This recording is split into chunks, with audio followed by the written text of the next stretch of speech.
So I'm walking home and it's late, but I think I'm gonna take another way. I'm gonna go this way. Quieter, much quieter, less cars.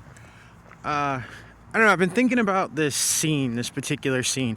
Watch, as soon as I start talking, we're gonna get dogs barking. I just know it, but whatever. There's this particular scene in The Matrix Revolutions. Yeah. And this scene has been like in my head for like weeks now, and I've wanted to make a video about it. I don't really know what I'm like the point I'm trying to make, just that I just think that scene is so poignant. I mean, I've probably spoken ad nauseum about the Matrix movies. I think that those films, even the last one, for all of its problems, there were a lot of things in there that were trying to be disseminated into the masses. I think that, one of the greatest, like, pieces of just collective truths that we've probably ever gotten in a pop culture, quote unquote, or media format. I mean, The Matrix is about as close as you can get to what's really going on in a lot of ways. But there's this one scene in Revolution. Well, it's not one scene. It starts in the second movie where Agent Smith has basically gone haywire, and he's cloning himself. He's infecting everyone with his corrupted programming. And there's a scene where like two characters from the real world, two members of a adjacent ship to the Nebuchadnezzar, they're trying to get away from Smith. And Smith catches them, and he kills one of the guys, I think, and then he clones the other guy. And then the phone rings, and then he basically transfers his consciousness into the mind of this guy who's in the real world. Okay?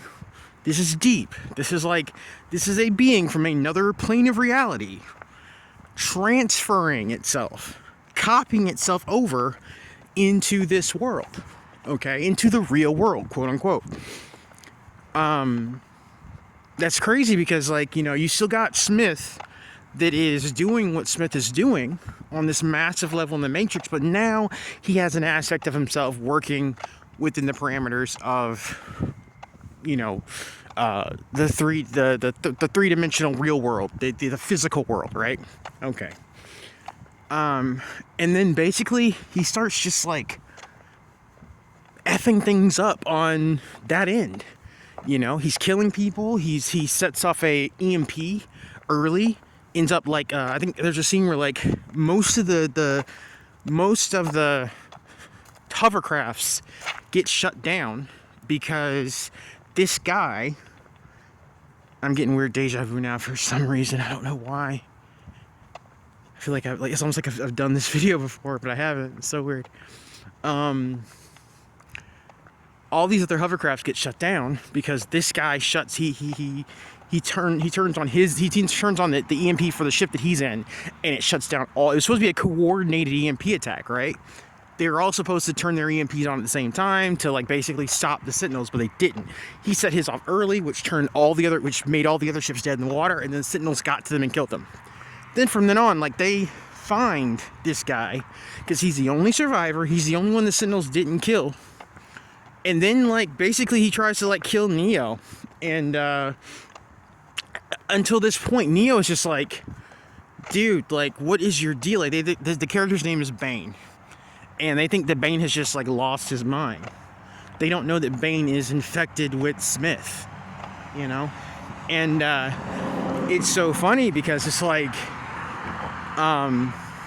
idea that this character, this entity, is literally following this other character into another world to mess with him. You know what I'm saying? And up until the very end, like towards their final confrontation, Neo doesn't know what's going on. Nobody really knows what's going on. Again, everybody thinks this guy's lost his mind.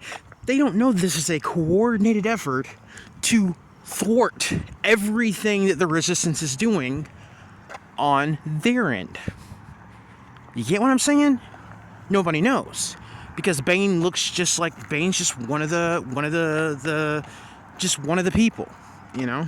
But it's not until the very end where Neo loses his eyesight. When Neo loses his eyesight, he can but he gains the ability to kind of like see the essence of the machine, to see the essence of like the programming language, the spark, really, of these machine, these mechanized creations.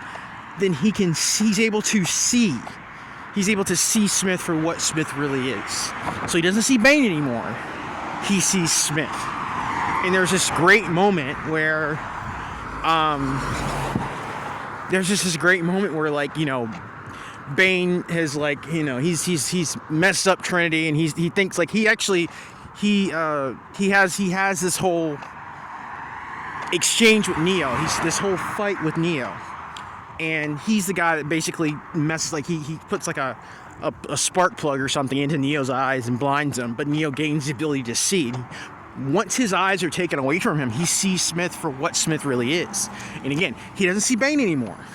The Bane exterior, that's nothing. And he even tells Neo, like early on, he's like, look beyond the flesh and see your true enemy. Look beyond the flesh and see your true enemy. That's what he tells him.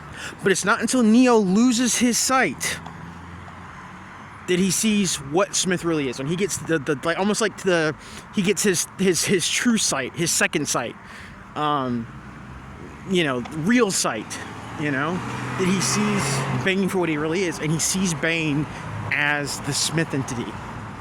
Like he just totally sees like this weird energetic version of the Smith entity, and then he takes him out. I don't know. I just think that's really like, maybe I'm babbling. I don't know, but that's just seemed really important lately, and that scene keeps playing itself in my head over and over again. You know, you got people that are messing with you, that are trying to manipulate the course of your destiny, your quest, your, you know, what you have to do. And you're not, you know, sometimes you're not even aware of it because they blend in so well. You get what I'm saying? But again, this dude was working on behalf of the Smith Collective in another plane of reality. You know what I'm saying? Like, Neo had just got done fighting this guy. Like he was fighting this guy, and this guy kept cloning himself, and he's fighting hundreds of them, and then eventually he had to just get the hell out of there, because every time he turns around, there's Smith. I'm in the Matrix. There's Smith. Gets out of the Matrix.